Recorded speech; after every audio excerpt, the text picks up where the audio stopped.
happy to have Donnan's beloved daughter as their lady, and 'twill seal my lairdship with rightful heirs." Blar's ankles sagged dejectedly. "Well, what about the other brother, John? Can we kill him?" "Aye, but first we have to find him." Maggie grasped the hilt of one of the daggers that was tucked into a sheath on her forearm. 3 of them, all perfectly balanced and as sharp as the day they were forged. She considered striking out right then, slicing first through the tendons above Blar's heels, and then charging through the passageway like an avenging angel. But then what? Kill her cousin in cold blood? The man was a weasel. He'd never fight back. She'd have to put a dagger in his back as he ran. She sighed softly. Nay, she couldn't do it, even though she might soon find herself locked up and tied to a bed for her cousin's, or someone else's, use. It was a grim imagining, and she shuddered. A chair scraped across the floor at the desk. Blar quickly stood and stepped forward. "Should I take the letter with me, then?" "Nay, pick it up at first light. Less chance of it falling into the wrong hands. Maggie's been curious of late, asking too many questions about my business, and she's been trying to interfere with Ross's drinking. We cannot have that." "Nay, Laird, but I hardly think anyone could pull Ross from his cups. He loved your sister very much." Irvin laughed. "Aye, he did. John, too, the wee ablach. And my sweet, dull-witted sister loved them both. 'Tis a shame she had to choose just one." Irvin made grunting sounds, followed by squeals, simulating sex, and they laughed raucously. Maggie swallowed the bile that rose in her throat.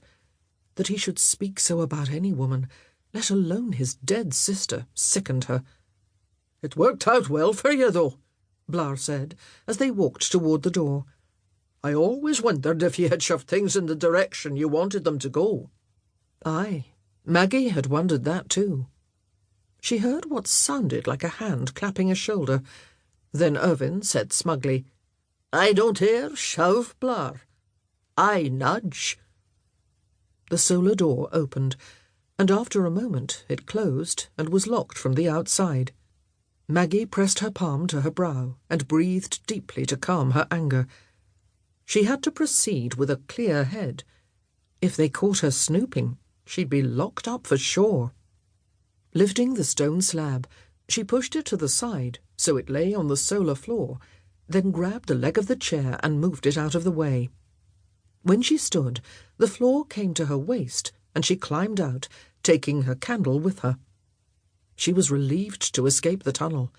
She hated being confined, had since she'd fallen into a well as a young lass, and her mother had fallen in after her. The dying fire cast only a dim light about the room, but Maggie knew the layout of the Laird's solar by heart. Crossing to the desk, she put down her candle. She searched the wooden surface until she found the letter that had been recently sealed, the wax with the imprint of her brother's ring still warm. She carefully peeled up the seal and placed it in her pocket. She paused then, dread filling her stomach like a lead ball, before opening the folded parchment and reading her cousin's small, perfect script. It barely filled the page. Her jaw trembled at the words, and relief weakened her knees. Callum was innocent, in this at least. Not that it mattered. Nothing about him was of interest to her any more, although when the time came, she would be the one to tell him that, not her lying, scheming cousin. She reread the letter, informing Callum that the marriage contract between him and Maggie was broken. Since no goods or land had been exchanged, and both of their fathers, who had originally arranged the marriage, were now dead, the MacDonnells were withdrawing the offer. A cascade of emotions washed through her. Ones Maggie thought long dead. Anger at Irvin for presuming to end her betrothal, but also anger and hurt that Callum had never returned for her. At one point, she'd had high hopes for their future.